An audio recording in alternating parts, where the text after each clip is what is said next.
Again, if you've missed anything in the series so far, this is the fourth and last week of the month and the last part of the series. But if you've missed anything so far, it's okay. The replays are available in the videos tab here in the group. And after I share with you guys, they also go over to my YouTube channel. So if you definitely haven't subscribed over there, please do. It really helps me when you subscribe, and you also get a chance to see everything that I'm posting over there. Make sure you get the little notification bell going, and there's other things that I post over there too at different times, and I'm going to be having some more things that I post even here in the next few months moving into fall. So you don't want to miss out. So go over there and subscribe if you haven't already. Okay. All right. So I'm going to go ahead and turn my camera around and let's get started on our little green section today. So let me get this lined up, squared away, and let me do a quick thing with Facebook. When you're doing videos on Facebook, there we go, it likes to flip the screen so that things are kind of backward. And let me make sure that my lighting is adjusted. There we go. All right, so here we go. All right, so I've got 3 greens that I'm using, and one of my tubes, I don't have it. I'm out. I've got it on my palette, so I realized that I've got to take action today to get some more of that going. But all 3 of these are Daniel Smith colors, and I'm using green gold. Serpentine Genuine is the second color that I'm using. Don't have the tube of it, but I've got it on my palette. And the third color I'm using is Rare Green Earth. Okay, so I have several Daniel Smith greens. In fact, I've got a couple over here that I won't get into. That other video will have those. But when we're talking about watercolor, and talking about painting in general, everybody will tell you that, greens they're the most challenging. They can be the most difficult, because you want to be able to have, interesting looking greens, that don't look just like they're right out of the tube and that type of thing, because they don't look natural. But the Daniel Smith colors, many of these you're in fact able to kind of use them right out of the tube just because they've been formulated so beautifully. But I do still wind up mixing a lot of my greens. And these 3 right here are just my constant go-to. I just absolutely love them. So let's get into the first one here. This is my green gold. So let's just take a look at what the colors look like, and then I'm going to do a little demo to kind of show you why I use them and why I like them so much. So the green gold, it's a very brilliant green, almost like a permanent green light. If you've been painting for a while, you probably remember that color, but it's just this vivid, beautiful green, just a Granny Smith apple kind of green. But the thing that I like about it so much is that it does have this really nice dispersion, and I'm going to show you what that looks like. So I'm just meeting this color with a little bit of water, and as soon as the water makes contact, you can see the pigment wanting to chase off into the water. And what happens is all of my green is sort of left here, and then this beautiful, almost like a cool lemon yellow sort of just takes off and runs out into the water. You can kind of see it there a little bit. Just a beautiful dispersion, and I really love how it does that. When we did our yellows, if you remember, the Quinn Gold did a similar thing where you have that dispersion, and it just really makes some interesting effects when you're painting. Creates some nice atmospheric effects. We'll kind of look at that in just a second. All right, so my Serpentine Genuine, it's sort of, if you're familiar with like olive green or a sap green, might be more close to, or a green oxide, that type of color. It is sort of a medium, warm green tone, and it's darker in value than the green gold, but it still has that really natural, warm tone. And the thing about the Serpentine Genuine, it has an interesting granulation property to it, and it doesn't show up right away, but when you kind of thin it out It doesn't have the yellow separating out in the same way that the green gold does. But what you will notice with the Serpentine Genuine, you'll start to get some granulation forming, and if you've got any kind of texture in your paper, you'll have little oxide, little red oxide particles that will settle into the little pits of the paper, just giving you this nice red effect, or a red color just sort of peeking out inside the green, which is really wonderful for, all kinds of different, if you're, especially for florals or, leaves, anything that's close up, it gives you a fantastic granular effect with that little tiny speck of red oxide just sort of floating around in there.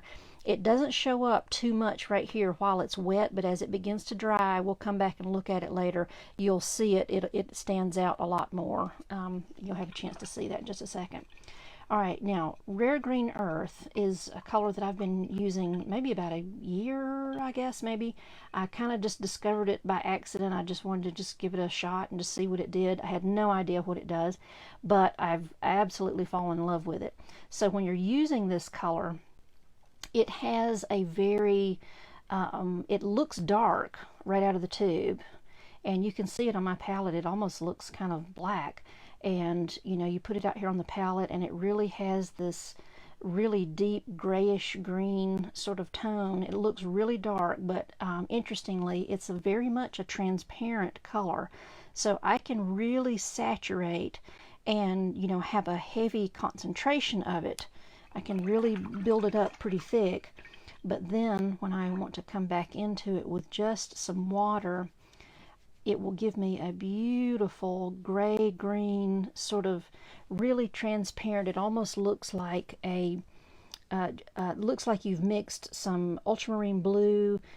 Really, it looks like you've mixed a really complex green using like ultramarine blue, maybe some quinsienna, maybe a little bit of yellow, maybe a little bit of orange. There's a lot going on, and it has some nice granulation, but it gives you this wonderful, soft, misty edge that really is perfect for creating distant tree lines and different things like that, just because of the way the color usage that it gives you, and the transparency of it makes it really nice to use, because it can be dark, but you can really thin it down and get a really nice transparent edge, and it really does look like some distant tree line off in the distance, with that muted green color already built into the pigment just right out of the tube. So these three are kind of my go-to when I'm building just about any of the greens that I do when I'm painting. Now I will come in and mix oranges or purples or blues. I'll do a lot of different things with these greens as I'm going through my landscapes, just depending on the effects that I'm trying to get. And each one of them gives me a particular property that I like. I get the glowing effects using the green gold. It's really nice for using in backlit leaf situations. The Serpentine gives me lots of granular effects, and so I really like it for abstract landscapes especially, but it does give me a lot of nice visual texture.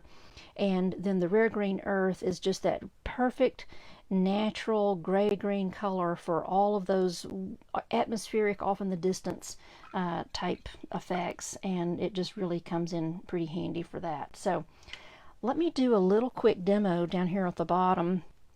I'm just going to do kind of like a little sweeping, maybe landscape with maybe a little distant row of trees off in the distance, and then maybe like some larger trees that are like a stand of trees that are kind of close to us, right here on the hillside, what have you. And let's just play with that. So this is just going to be kind of a monochromatic green landscape, and I do want to start with some clean water. You can see I've got a big bowl of green right here. Let me switch this out right quick and be able to do this demo with a nice clean batch of water. So anytime you're working with these greens, I want you to be thinking about, especially as landscape painters, you know, we're going to be using greens for, you know, just about anything you can imagine. I mean, we've got florals, we've got wooded scenes, we've got grassy scenes. You know, there's so many greens, and especially with summertime paintings, everything is green. So it is important for us to make sure that we are mixing a variety of greens, and you can take greens straight out of the tube and use them in certain applications, but it's always nice to just really kind of mix it up so that you've got a nice variety. And I'll kind of demonstrate with that when we're going through this little demo right here. So I'm just going to start off in my background here. I'm just going to wet my little sky, what I'm calling my little sky area here. Just give that a little bit of water. So I'm going to use my rare green earth is just sort of that, you know, little distant, you know, there's just little trees way off in the distance, just doing their little thing. They just live out there, and it almost just, you know, these little trees off in the distance, they just almost paint themselves, you know. And the rare green earth is such a nice transparent color that I don't have to worry too much about the value being too dark. So it just lets me relax, and I can really put those colors out there as just background colors without having to be overly cautious and careful with what they might be trying to do. Alright, so right here in my foreground, I'm going to just bring some of that spring green. This is that green gold, just right out of the tube. And I'm going to come in here with a little bit of water. I'm just kind of playing. This is just sort of, this is a really intuitive type of painting process I'm utilizing here. I'm not, I don't have any real reference photo or anything like that. I'm just playing and just seeing what I can come up with. So a little hillside, I don't know, got some things happening.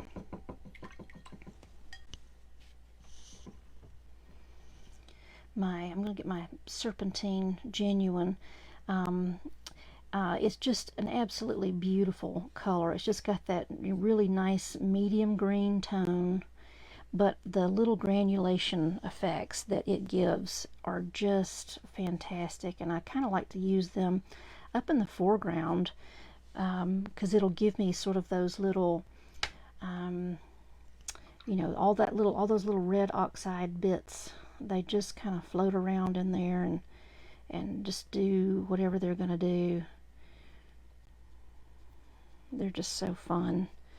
And in fact, as this is sitting here, I'm already starting to see the little red oxide particles. They're becoming much more visible up here. I'm going to hold up this panel just so you can see. Hopefully you can see. I'll take a little picture of it, but there's little red oxide particles just sort of sitting down in the pits of the paper, and they kind of look kind of brown, kind of reddish, and you can kind of enhance those colors. You know, I like to mix hot pinks with my greens to, you know, kind of deepen those tones, and sometimes the pink will even settle down in the little pits of the paper alongside, you know, alongside that those red oxide little particles. Really nice color tones.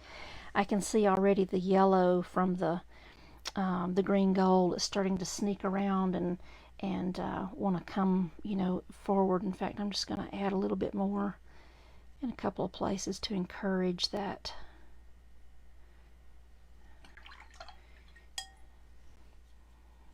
And then I'm going to get into, what am I doing here? I'm going to use my green gold and maybe some of this, a little bit of the rare green earth to come in here and sort of lay in my trees. I'm gonna have like a stand of trees that are here sort of close to us. I'm just using my little dagger brush with sort of a thirsty brush, almost doing a little scraping dry brush kind of technique just to make sure I can kind of keep those little shapes really loose and natural looking for these little trees. Maybe there's a little stray one over here too. Alright, then I can get into my serpentine green, a little bit of this rare green earth, and come in and define some shadows and darker places. And so you can see, you know, these are three pretty complex greens right out of the tube, and then I can kind of incorporate them together alongside one another to really develop even stronger, more interesting color combinations that are completely unique, which is what you want. You want all of your greens to be, you know, you want them to be unique and have their own special little voice.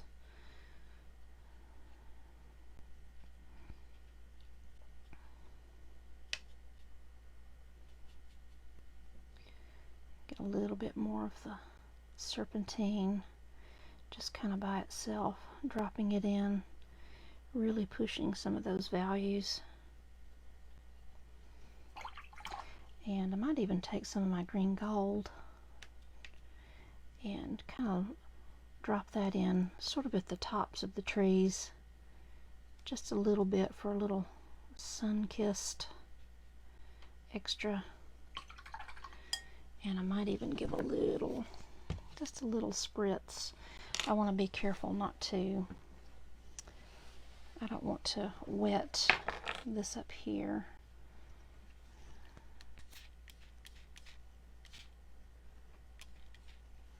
There we go. A little bit of that green gold, letting some of that sort of chase off into those little speckles of water that I put in there.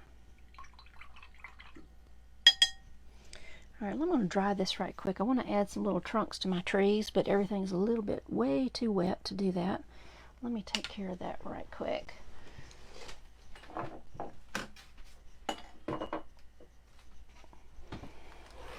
Okay, alright, I'm going to get back into my rare green earth, and I'm just going to use that sort of as my darkest value here. Kind of come into these little trees, and oops, I know what I need. I need to get my little rigger. I need to get my little guy here.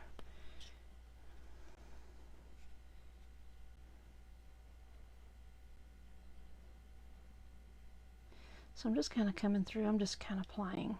Like I said, I don't really have a reference photo. I'm just kind of playing with these little shapes and envisioning and just engineering some little tree forms in here. You know, after you paint for a while, you kind of, you know, especially, you know, those of you who've maybe been drawing since childhood, you know, we all had those little, you know, we just had those sort of standard little drawings that we would do, and, you know, we would grow past that, but you sort of learn to kind of create your own little stylized version of whatever it was that you were working on. And after you paint enough trees and landscapes for a while, you can kind of start to envision a few of these things just, you know, just intuitively, and sometimes it's really fun to do that.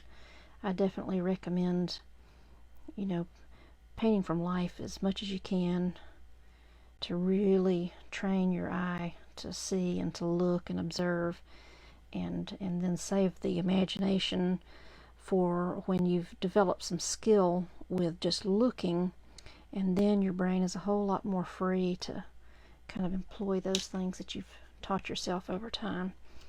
Alright, so I'm just going to do a little spritz right here at the bottom. Just having fun with this little row of trees out here. I'm just getting some, whatever this sort of muddy mixture is on my palette, I'm just kind of adding that in, giving these little trees a little bit of a visual anchor.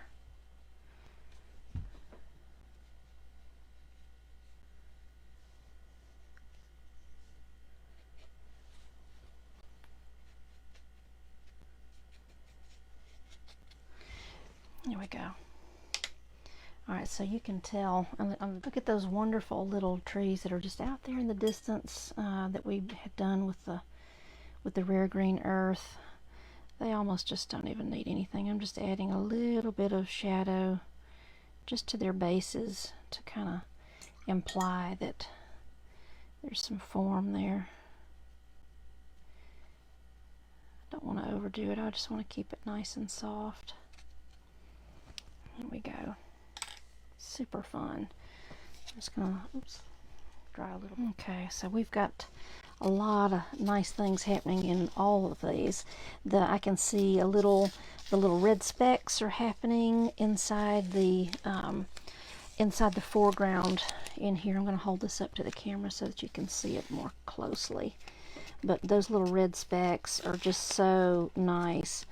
Those, as you may know, if you've been using Daniel Smith for a while, so many of the colors have those granulation properties, and that is one of my favorite things about Daniel Smith. They it just takes the cake. They really, I had worked with with Winsor Newton colors for many years, and I still love many of their colors, but I would work to try to on purpose get the colors to granulate, because so many of them they're such smooth, even coverage pigments, which is all fine and good. There are times when that needs to be something that you use, but being able to just use all these granulation techniques are just fantastic. So you can see the little red oxide bits in there, and look at the row of trees way off in the distance done with just the rare green earth,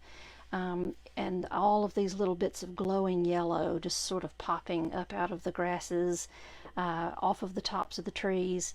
That's where we're getting it, is this green gold. It just really lets that yellow pop out, and again our little oxide textures, and then just this soft, really neutral, sort of atmospheric effect that we can get just from using that one right out of the tube. But this one mixes together, the rare green earth mixes together really well with both of these to, develop some deeper shadows. But just with those three greens, I was able to create a really broad range of visual textures and colors and really natural effects for the trees. Super fun to use. So forward. So here's the little piece that we did just a few minutes ago. And so all of those little tiny textures are just fantastic. I love these three greens. So definitely, experiment with whatever greens that you have. Okay, so if your greens are not granulating, it's okay. There's nothing wrong with that. You can infuse your greens.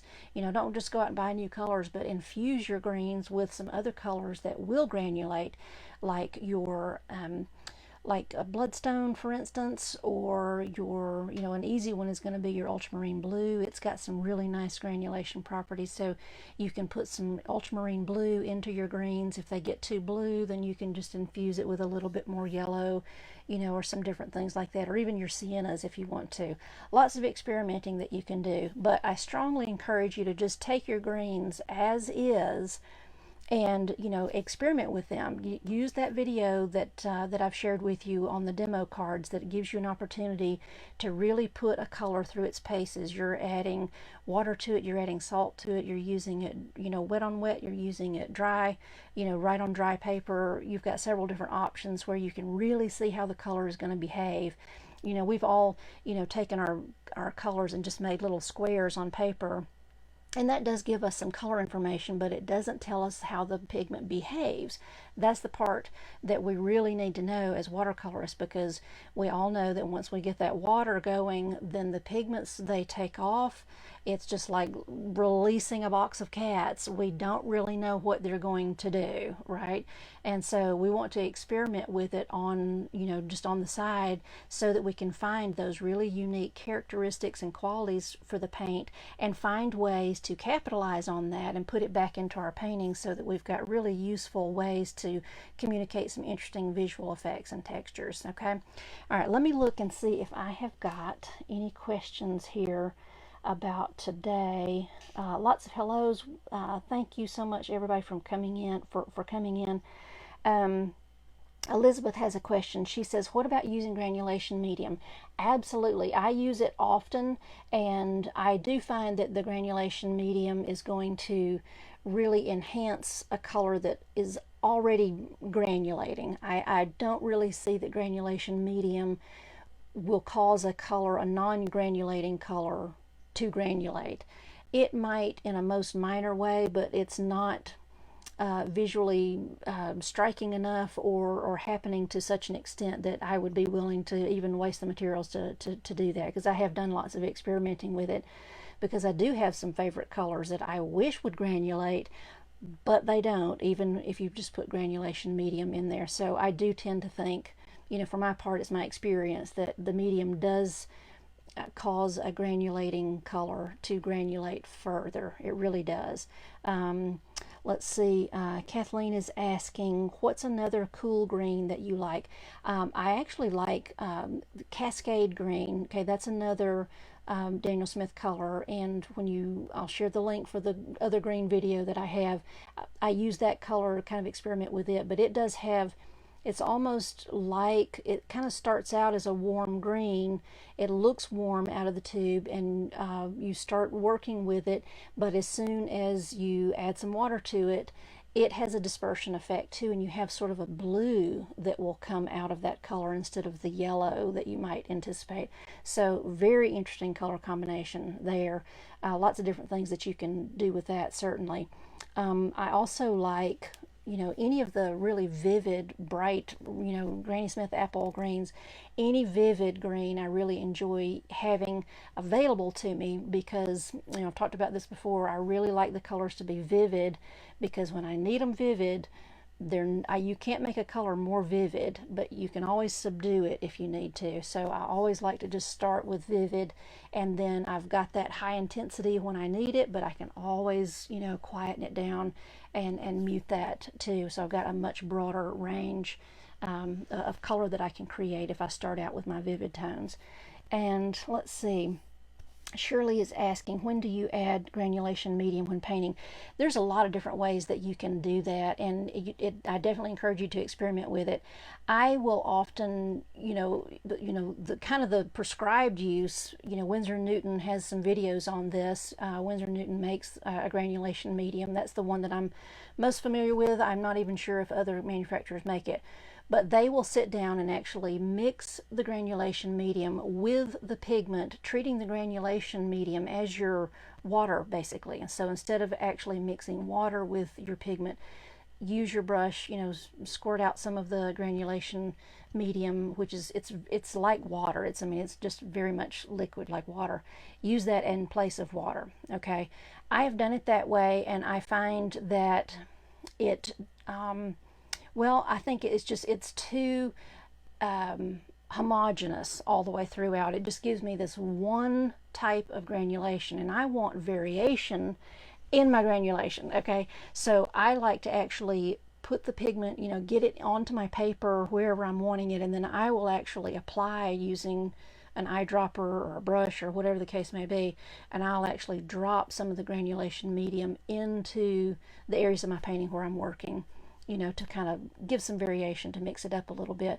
And where it makes contact, where the straight granulation medium makes immediate contact with wet pigment, you get intense effect right there at the point of contact, and then it kind of dissipates as you get further away from that point of contact. So I hope that makes sense, but definitely experiment. That's the best thing to do.